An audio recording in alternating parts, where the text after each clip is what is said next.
On a February trail in Colorado, one runner heard pine needles move behind him, turned around, and found a mountain lion 10 feet away. That single sound changed an ordinary 2019 afternoon into one of the most violent and best documented survival stories in modern North America. The man was Travis Kaufman, 31 years old, fit, alone, and running in the foothills west of Fort Collins on what should have been a normal day. He had made one tiny decision that later looked enormous. He was not wearing headphones. That mattered because awareness bought him the first fraction of a second, and in a mountain lion attack, fractions of a second are the only luxury you get. By the end of this story, a juvenile male mountain lion would be dead. Kaufman would need nearly 30 stitches, and wildlife officials would confirm the cause of death as suffocation. The part that made the world stare was simple and brutal. He did it with no knife, no gun, and no rescue in the final second. Before the attack, nothing about the scene felt mythic at all. It was a warm February afternoon in 2019, the kind of day that makes a trail run feel ordinary, private, and almost boring in the best way.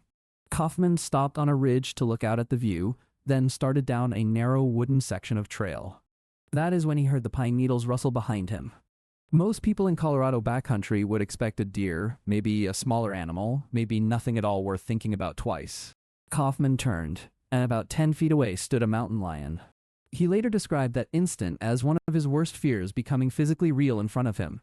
This is the first thing that matters in the story, because recognition arrives before courage. First there is disbelief, then there is the rapid correction when your body understands the nightmare is not imagined anymore. Kaufman did what wildlife guidance often recommends in the opening beat of a big cat encounter. He threw up his arms, tried to make himself look larger, and yelled at the lion. That advice is designed to stop a cat before the attack begins. In this case, it did not work. The lion lunged. The cat clamped onto his hand and wrist, and that detail shaped everything that followed. Because the mountain lion locked onto his hand, instead of getting his neck immediately, the attack turned into a wrestling fight instead of ending in seconds. The animal wrapped itself around him and drove its claws into his face, back, and legs. Kaufman knew enough about cats to understand what those hind legs could do if they got the right leverage. The story stopped being an encounter and became exactly what he later called it, a full-on fight for survival. The force of the struggle took both man and cat about 20 feet off the trail into a gully. That change in location made the situation even worse, because now he was below the path, out of sight, tangled with a predator, and alone. He also carried a second fear into the gully. He worried that the mother of the juvenile might be nearby, because a second lion entering the fight would likely have ended the story immediately. No second cat came. It was just Kaufman and the animal in the dirt, with the lion still attached to his wrist and still using its claws. At the bottom, the mountain lion was on its back, but that did not make it safe or weak. Its teeth were still locked onto him, and a predator does not need a tidy position to keep doing damage. Kaufman tried to improvise a weapon from the environment. He grabbed sticks and tried to use them, though the wood was rotten and useless. That is one of the grimmest parts of real survival stories. The forest does not hand you a cinematic spear when your life depends on it. He had to keep adapting with what his body could still do. One of his smartest moves came next. He used one leg to pin the lion's hindquarters, reducing the power of those back legs that could rip into him if they found better purchase. That body positioning mattered because survival sometimes comes down less to strength than to leverage and control. Then he found a rock. He began striking the lion in the head, trying to disrupt the attack long enough to shift from pure defense into a chance of ending it. The blow seemed to have stunned the cat, or at least interrupted it enough for him to change his approach. Kaufman later said he let out what he called a barbarian yell. That line stuck with people because it sounds wild, but it also explains the mental threshold he crossed. He understood that if he failed to finish the fight would finish him. Then came the decisive move that turned a mauling into one of the rarest outcomes imaginable. He got his foot onto the lion's neck and put weight on its windpipe. In plain terms, he suffocated the animal. The necropsy later confirmed that the mountain lion died by suffocation, not by the rock alone and not by some lucky accident after the fact. That confirmation matters because it anchors the story in hard evidence instead of legend. By Kaufman's estimate, the fight lasted around 10 minutes. 10 minutes is an absurd amount of time in a close-range battle where one side has claws and teeth, and the other side is bleeding into the ground. Eventually, the lion released his wrist only after it was dead. Even then, survival was not complete. He was injured, shocked, alone, and still in predator country with blood on his face and hand. He climbed out of the gully and kept moving, while worrying that other lions might still be nearby and watching.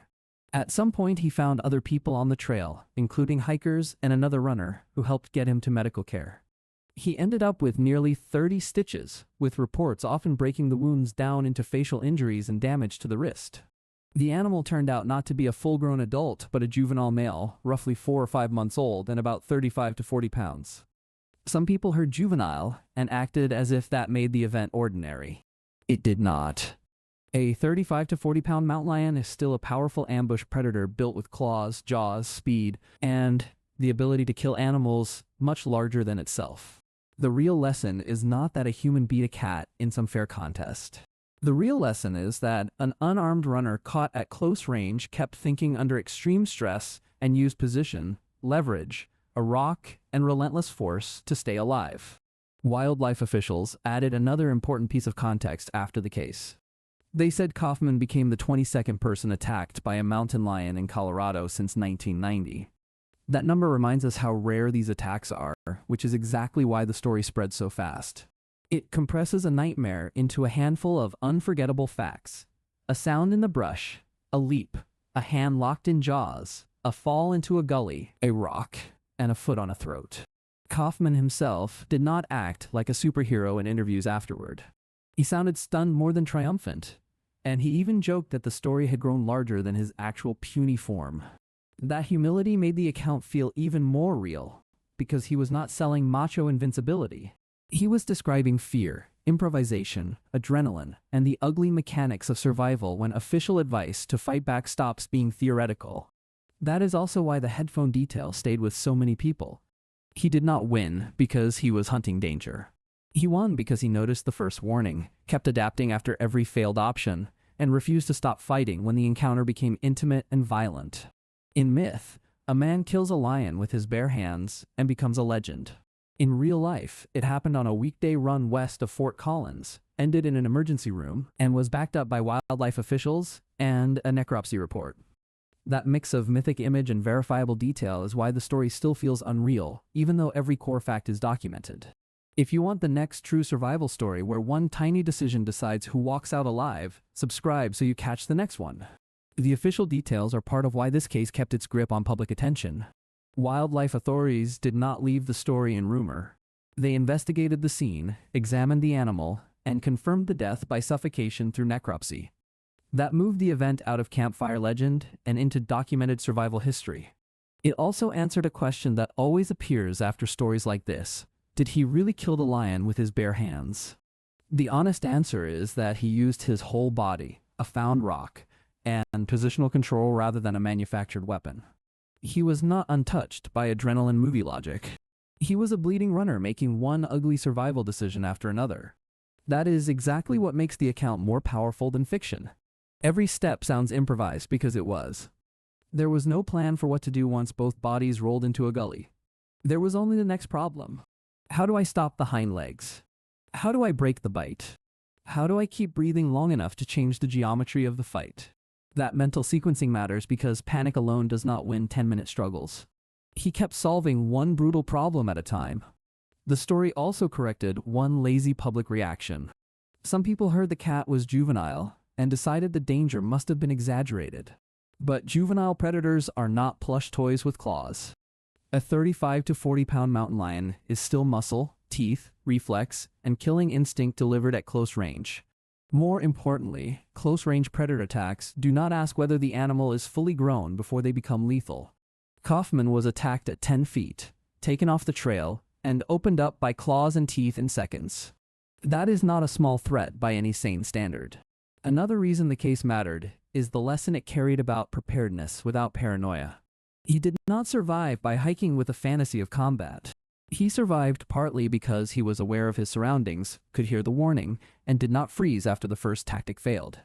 The raised arms did not stop the charge. The rotten sticks did not become weapons. The first seconds did not bring rescue. Yet he kept adapting until adaptation turned into survival.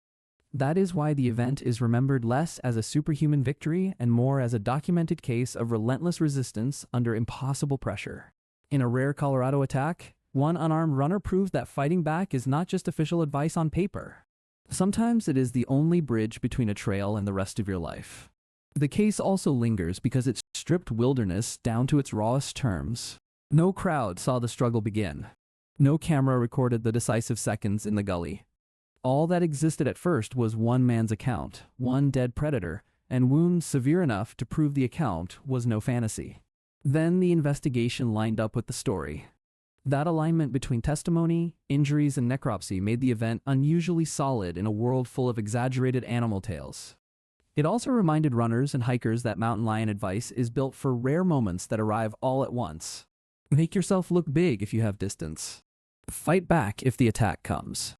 Protect your neck if the fight turns close. And understand that survival may depend less on elegance than on refusing surrender when the encounter becomes ugly. Kaufman's story endures because that refusal happened under conditions where surrender would have been easier than disbelief. It is also worth remembering how quickly the event began. One rustle, one turn, and the distance between an ordinary run and a fight to the death was about 10 feet. That speed is part of what makes the story so haunting. There was almost no time to prepare and no room for denial. The fight started because the animal chose it, and survival depended on meeting violence with violent resistance immediately. That is why the story keeps being retold years after February 2019. It is not only about a cat dying. It is about a human being forced into the oldest kind of survival math and somehow solving it under attack. Most people will never face that equation. They still understand instantly what it means to hear danger behind you and realize there is no one else coming. Kaufman heard that sound, turned, and answered it with everything he had. The nearly 30 stitches are the final reminder that this was not a clean win. Survival left a bill on his body. That cost is part of what makes the story honest. Documented facts made the survival story larger, but the facts also made it sobering. This really happened on a Colorado trail to a lone runner in broad daylight. That documented closeness between predator and victim is what keeps the story so viscerally real.